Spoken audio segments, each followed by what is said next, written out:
इस वीडियो में हम बात करेंगे संधारित्रों के संयोग के विषय में। मुख्य रूप से दो प्रकार से इसको जोड़ा जाता है, श्रेणी क्रम संयोग और समांतर क्रम संयोग। समांतर क्रम संयोग या श्रेणी क्रम संयोग में जब भी हम संधारित्रों को जोड़ते हैं, दो या दो से अधिक संधारित्रों को, तो इसको संधारित्रों का समुच्चय कहा जाता है। तो किसी भी परिपथ में संधारित्रों का समुच्चय, उसका प्रभाव क्या है, सभी संधारित्रों का मिलाकर प्रभाव क्या है, उस समुच्चय का प्रभाव क्या है, तो ये जानने के लिए हमको ये पता करना जरूरी है कि इस संयोग की तुल्य धारिता क्या है। तो ये तुल्य धारिता को हमने पहले परिभाषित करना होगा, तब हम इसके लिए कुछ सूत्र प्राप्त करेंगे। तो तुल्य संधारित्र का अर्थ ये होता है, अगर हम एक समुच्चय के स्थान पर एक अकेले संधारित्र का उपयोग करें और उसके सिरों के बीच में उतना ही विभवांतर आरोपित करने पर जितना कि हमने समुच्चय पर किया था, उस संधारित्र की प्लेट को उतना ही आवेश प्राप्त हो जितना कि उस समुच्चय को प्राप्त हो रहा था, तो ऐसे संधारित्र को तुल्य संधारित्र कहा जाता है। तो तुल्य संधारित्र की कंसेप्ट हमारे दिमाग में होनी चाहिए, तब हम इसको जान पाते हैं। तो देखेंगे आप एक एक करके कि इन दोनों संयोगों में जो तुल्य धारिता का सूत्र होता है, तुल्य संधारित्र की धारिता होती है, उसको कैसे प्राप्त करते हैं। तो पहले बात करते हैं श्रेणी क्रम संयोग की, कैपेसिटर्स इन सीरीज। तो जैसा इस चित्र में दिखाया गया है, तीन संधारित्र श्रेणी क्रम में जोड़े गए हैं। मान लो इनकी धारिताएं C1, C2 और C3 हैं, और इस समुच्चय पर हमने एक विभवांतर आरोपित कर दिया है V, जैसे कि एक बैटरी जोड़ दी, बैटरी के द्वारा विभवांतर स्थापित किया जाता है। तो अब क्या होगा, इस विभवांतर V के कारण इस समुच्चय को एक आवेश प्राप्त होगा, मान लो +Q। तो अब यहाँ पे हमको ध्यान ये देना है कि जो जो भी स्रोत है, वैद्युत वाहक बल का जो भी स्रोत है, बैटरी की जो हम बात कर रहे हैं, उससे जो आवेश प्राप्त हो रहा है वो पहले संधारित्र की पहली प्लेट को प्राप्त होगा, और इसकी दूसरी प्लेट में प्रेरण के कारण इतना ही आवेश उत्पन्न हो जाएगा, जैसा हमने संधारित्र के सिद्धांत में भी समझा था कि कैसे ये होगा। तो अब सब आवेश संरक्षण के नियम का उपयोग करते हुए हम सीधे कह सकते हैं कि C2 की पहली प्लेट पर +Q आवेश उत्पन्न होगा, क्योंकि नेट आवेश शून्य होना चाहिए। अब यही प्रक्रिया आगे को भी होगी, C2 की दूसरी प्लेट पर -Q आवेश प्रेरण के द्वारा उत्पन्न होगा, और C3 की पहली प्लेट पर +Q आवेश और C3 की दूसरी प्लेट पर ऋण Q आवेश उत्पन्न हो जाएगा। तो ये ध्यान देने वाली चीज़ है कि सभी संधारित्रों में आवेश की मात्राएं समान हैं। तो श्रेणी क्रम संयोग का ये एक अभिलक्षण है।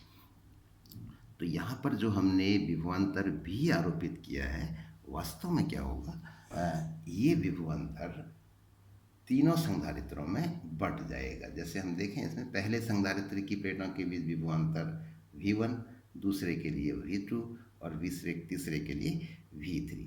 तो क्योंकि हमने सूत्र पढ़ा था संधारित्र के लिए Q बराबर CV, तो इसके हिसाब से अगर हम देखें, V बराबर हो जाएगा Q बट्टा C। अब Q का मान तो सबके लिए समान है, लेकिन C के मान अलग अलग हैं, इसलिए V के मान भी अलग अलग होंगे। तो V1, V2, V3। तो जो विभवांतर बाहर से लगाया गया था वो इन तीनों संधारित्रों में बंट गया। वास्तव में श्रेणी क्रम संयोग का यही लाभ है कि बाहर से जो विभवांतर आरोपित किया जाता है, अगर ये काफ़ी ऊंचा हो, हाई वैल्यू का हो, जिसे कोई एक अकेला संधारित्र लेने में असमर्थ हो, तो इसके स्थान पर हमको एक अकेले संधारित्र के स्थान पर संधारित्रों के एक समुच्चय का उपयोग किया जाता है, ताकि वो विभवांतर उन संधारित्रों में बंट जाए। तो इस तरीके से जो विभवांतर आरोपित किया गया था V, उसका मान होगा V1 + V2 + V3। यही जो है श्रेणी क्रम संयोग का के लिए जब हम तुल्य धारिता का सूत्र प्राप्त करते हैं, तो ये इसकी बेस इक्वेशन है। इसी पर हमको अपना ध्यान देना है कि इसी समीकरण से आगे की चीज़ें फिर आती जाती हैं। तो इसमें अगर हम देखें, V1 का मान क्या होगा, Q बराबर CV सूत्र का उपयोग कर लें, तो V1 होगा Q बट्टा C1। V2 का मान इस तरह से हो जाएगा Q/C2 और V3 का मान हो जाएगा Q/C3। अब अगर हम इस समुच्चय के स्थान पर एक ऐसे संधारित्र का उपयोग करते हैं जिसके सिरों पर उतना ही विभवांतर लगाने पर जितना कि समुच्चय पर लगा था, उसकी प्लेट को उतना ही आवेश मिले जितना कि उस समुच्चय को मिल रहा था, तो उसे तुल्य संधारित्र कहा जाएगा। तो उसकी धारिता अगर C हो तो उसके लिए समीकरण बन जाएगी V = Q/C। अब अगर हम V1, V2, V3 के मान समीकरण 1 में रखते हैं तो हमको ये संबंध प्राप्त होता है। अब इसमें अगर हम देखें हर पद में Q आ रहा है तो Q से पूरी समीकरण में भाग दे देते हैं तो हमें प्राप्त होगा 1/C = 1/C1 + 1/C2 + 1/C3। तो इस तरीके से श्रेणी क्रम संयोग में तुल्य धारिता ज्ञात करने के लिए हमको ये सूत्र प्राप्त हो जाता है। अब देखते हैं समांतर क्रम संयोग में तुल्य धारिता का सूत्र कैसे प्राप्त करेंगे। तो ये एक कॉम्बिनेशन दिखा रखा है, 3 संधारित्र समांतर क्रम में जोड़े गए हैं और मान लो इनकी धारिताएं C1, C2 और C3 हैं। इस समुच्चय पर एक विभवांतर V आरोपित किया जाता है। तो V विभवांतर आरोपित करने से इस समुच्चय को एक आवेश प्राप्त होगा, मान लेते हैं Q आवेश प्राप्त हुआ। अब ये Q आवेश पूरे समुच्चय को प्राप्त हो रहा है। अब यहाँ पर से क्या होगा, जहाँ पर ये तीनों संधारित्र जुड़े हुए हैं, ये आवेश Q तीनों संधारित्रों में उनकी धारिताओं के अनुपात में विभाजित हो जाएगा, डिस्ट्रीब्यूट हो जाएगा। तो मान लो C1 को मिला Q1, C2 को मिला Q2, C3 को मिला Q3। अलग अलग आवेश प्राप्त होंगे, ये हम समझ सकते हैं। Q = CV, तो पहले संधारित्र के लिए Q1 = C1V, दूसरे के लिए Q2 = C2V और तीसरे के लिए Q3 = C3V। V का मान तो समान है लेकिन C के मान क्योंकि अलग अलग हैं इसलिए आवेशों के मान भी अलग अलग होंगे। V का मान तीनों के लिए समान है, तो ये हमको ध्यान देना है। समांतर क्रम संयोग का ये मुख्य विलक्षण है, तीनों संधारित्रों की प्लेटों के बीच विभवांतर समान होगा और यहाँ पर आवेश का डिस्ट्रीब्यूशन हो रहा है। तो इसकी जो बेस इक्वेशन है वो यही होगी, Q = Q1 + Q2 + Q3। अब इसमें हमको वही करना है, Q1, Q2 और Q3 के मान प्राप्त कर लेंगे Q = CV इक्वेशन से। तो Q1 = C1V, Q2 = C2V, Q3 = C3V।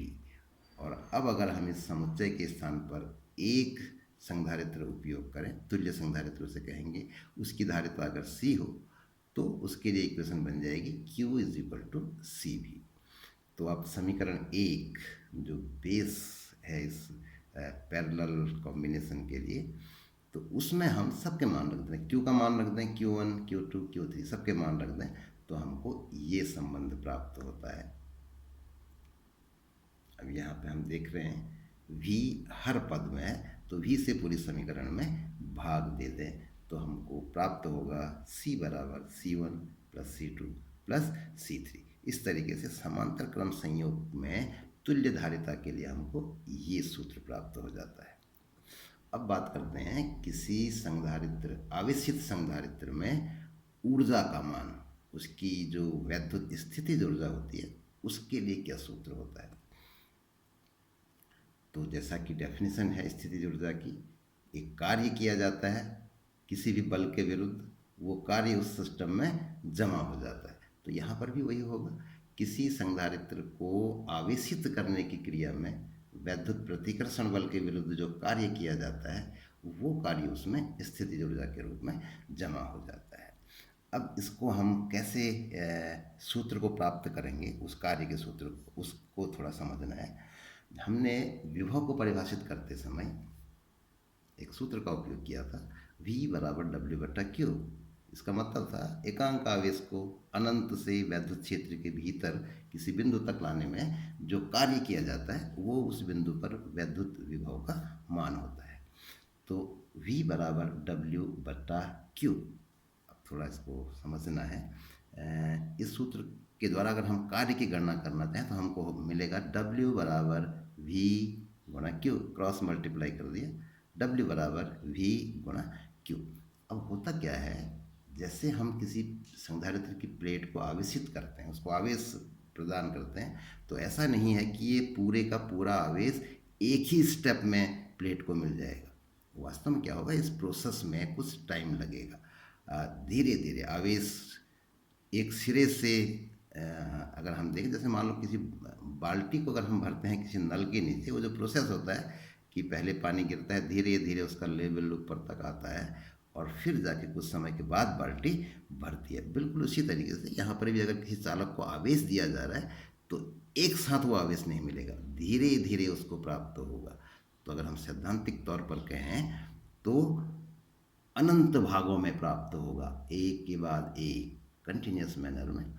तो अब क्या होगा, जैसे जैसे प्लेट पर आवेश की मात्रा जमा होती जाएगी, हमको यहाँ पर कार्य की गणना करनी है। तो क्या किया हमने, पहले आवेश जब देंगे, पहला भाग जब देंगे तो प्लेट पर कोई आवेश नहीं था, तो कोई प्रतिकर्षण बल नहीं लगेगा, किया गया कार्य शून्य। अब आवेश का अगला भाग दे रहे हैं, दूसरा भाग जब देंगे तो अब क्योंकि प्लेट पर ऑलरेडी एक भाग हम दे चुके हैं पहले, तो उस आवेश के प्रतिकर्षण के विरुद्ध हमको कार्य करना पड़ेगा, तो कुछ कार्य होगा।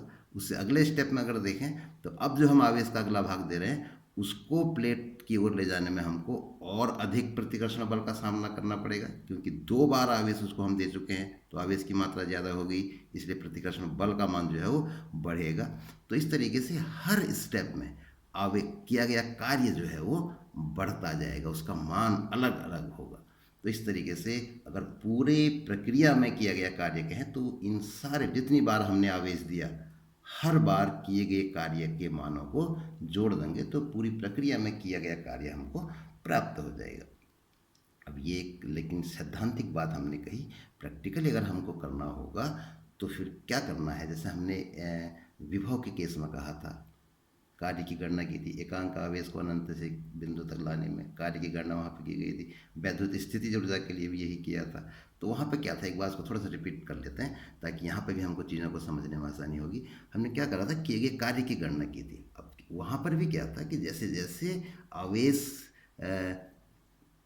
आवेशों के बीच की दूरी बढ़ रही थी, तो दूरी के बढ़ने से बल का मान बदल रहा था। वहाँ पर हमने एक सूत्र का उपयोग किया था, कार्य बराबर बल गुणा विस्थापन।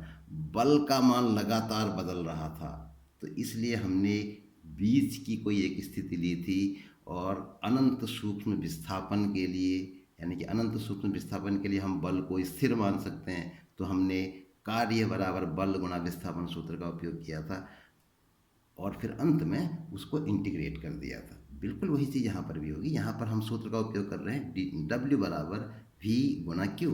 अब V का मान लगातार बदल रहा है, जैसे जैसे हम चालक को आवेश देते जाएंगे उसका विभव जो है वो बढ़ता जाएगा। तो यहाँ पर भी हम वही करेंगे, बीच की कोई एक स्थिति ले लेंगे जिस समय उसका विभव V डैश होगा और फिर आवेश की अनंत सूक्ष्म मात्रा और उसको देंगे, मान लो डी क्यू डैश दे देंगे।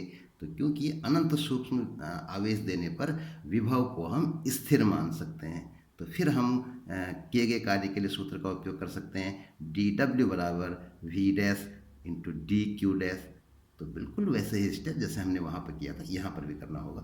तो हम यही कर रहे हैं, जब हम आवेशन की क्रिया के दौरान किसी समय आवेश संधारित्र पर मान लो क्यू डैश आवेश जमा है और उसका विभव जो है वो V डैश है, तो अब अगर हम इसको एक आवेश की अनंत सूक्ष्म मात्रा डी क्यू डैश और देते हैं तो इस प्रक्रम में किया गया कार्य डी डब्ल्यू का मान होगा V dash into d q dash, जैसे कि यहाँ पे दिखाया गया है। तो अब पूरे प्रक्रम में यानी कि कैपेसिटर को पूरा आवेश देने के दौरान जो किया गया कार्य होगा वो इसको इंटीग्रेट करके प्राप्त हो जाएगा। तो W बराबर integration of V dash d q dash. अब क्योंकि ये आवेश के रेस्पेक्ट में इंटीग्रेशन किया गया है, तो आवेश की मात्रा कहाँ से कहाँ तक, शुरू में 0 थी, अंत में Q मान लो आवेश इसको दिया गया, तो इसकी लिमिट हो जाएंगी फ्रॉम 0 टू Q। तो इस तरीके से किए गए कार्य की हम गणना करेंगे। अब इसका सिंपल से स्टेप है मैथमेटिक्स। तो क्योंकि यहाँ पर जो इंटीग्रेशन है वो Q डैश के टर्म्स में है, तो हम V डैश को Q डैश के पदों में व्यक्त कर देते हैं। तो V डैश बराबर होगा Q डैश बट्टा C। तो इस तरीके से W बराबर इंटीग्रेशन ऑफ क्यू डैश बट्टा c d q dash, 1/c constant है, इंटीग्रेशन चिन्ह से बाहर ले लिया, और q dash d q dash का मान होगा क्यू डैश स्क्वायर बट्टा 2 इंटीग्रेशन के सूत्र का उपयोग करते हुए, और इसकी लिमिट होंगी 0 टू क्यू। तो इस तरीके से हमको किए गए कार्य का मान प्राप्त हो जाएगा हाफ क्यू स्क्वायर बट्टा सी। तो यही कार्य ऊर्जा के रूप में संचित हो जाएगा संधारित्र में। तो संधारित्र की ऊर्जा का सूत्र होगा U बराबर हाफ क्यू स्क्वायर बटा सी। अब अगर हम यहाँ पे इस सूत्र में Q का मान रख दें, Q बराबर CV, तो हमको इसका दूसरा रूप प्राप्त हो जाएगा U बराबर हाफ CV स्क्वायर। ऐसे ही आप Q की जगह C का मान रख दें, जो हमको सूत्र प्राप्त हुआ था उसमें C का मान रख दें, C बराबर Q बट्टा V, तो फिर इसी सूत्र का रूप हमको ये प्राप्त हो जाएगा U बराबर हाफ QV। तो इस तरीके से आवेशित संधारित्र की ऊर्जा के लिए 3 सूत्र हमको प्राप्त हो जाते हैं। U is equal to half q square बट्टा c, U is equal to half CV square, और U is equal to half QV। तो अपनी आवश्यकता के हिसाब से जहाँ हमको जैसी आवश्यकता होगी हम इन सूत्रों का उपयोग कर सकते हैं। एक सूत्र इसमें और निकालेंगे, एनर्जी डेंसिटी, ऊर्जा घनत्व। तो समांतर प्लेट संधारित्र के लिए ये सूत्र निकलेगा।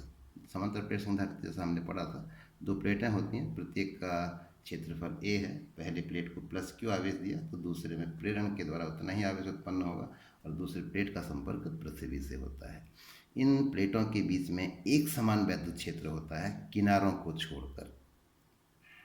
मान लो प्लेटों के बीच की दूरी D है, तो इन प्लेटों के बीच में वैद्युत क्षेत्र के रूप में ऊर्जा जमा होती है। जैसे अभी हमने पढ़ा था कि ऊर्जा का मान क्या होता है, तो वो ऊर्जा जमा है वैद्युत क्षेत्र के रूप में। सूत्र उसका ये होता है U बराबर हाफ CV स्क्वायर। अब ये जो सूत्र हम प्राप्त कर रहे हैं एनर्जी डेंसिटी का या ऊर्जा घनत्व का, इसमें हमको कुछ नहीं करना है। इसमें इसी ऊर्जा के सूत्र में C और V के मान रख दे रहे हैं समांतर पट्ट संधारित्र के लिए जो मान हम पढ़ चुके हैं। तो समांतर पट्ट संधारित्र के लिए C का मान होता है एप्सिलॉन 0 KA बटा D, और V का मान ज्ञात करने के लिए हम E वाले सूत्र का उपयोग करते हैं। E इज इक्वल टू होता है V बट्टा V, तो इसका उपयोग करते हुए हम कह सकते हैं V is equal to E गुणा D। तो ये 2 मान इसमें रख देते हैं, तो U बराबर हो जाएगा हाफ, C का मान रख दिया और V का मान रख के उसका स्क्वायर कर दिया। तो इसको अगर एक स्टेप और हल करें तो इस तरीके से ये मान हमको प्राप्त होते हैं। इसमें AD को हमने एक साथ लिया है, तो सीधा समझ में आ रहा है AD जो है वो इस प्लेटों के बीच का जो स्थान है, ये इसका आयतन है। इस चित्र में भी दिख रहा है, तो एक घनाभ की आकृति है। तो इस तरीके से इस आयतन में इतनी ऊर्जा जमा है। तो अगर अब हम कहें कि एकांक आयतन में कितनी ऊर्जा होगी, तो संधारित्र की प्लेटों के बीच का जो आयतन है उससे भाग देना होगा, और भाग देंगे तो AD से AD कट जाएगा और हमको प्राप्त होगा ये मान U is equal to, small u हमने संकेत इसके लिए ले लिया, U is equal to half epsilon 0 KE square. और अगर प्लेटों के बीच में माध्यम हवा हो या निर्वात हो तो K का मान 1 हो जाएगा, तो सीधे सीधे U is equal to half epsilon 0 E square. तो इस तरीके से ऊर्जा घनत्व का एक सूत्र हमको ये प्राप्त हो जाता है। इस वीडियो में इतना ही।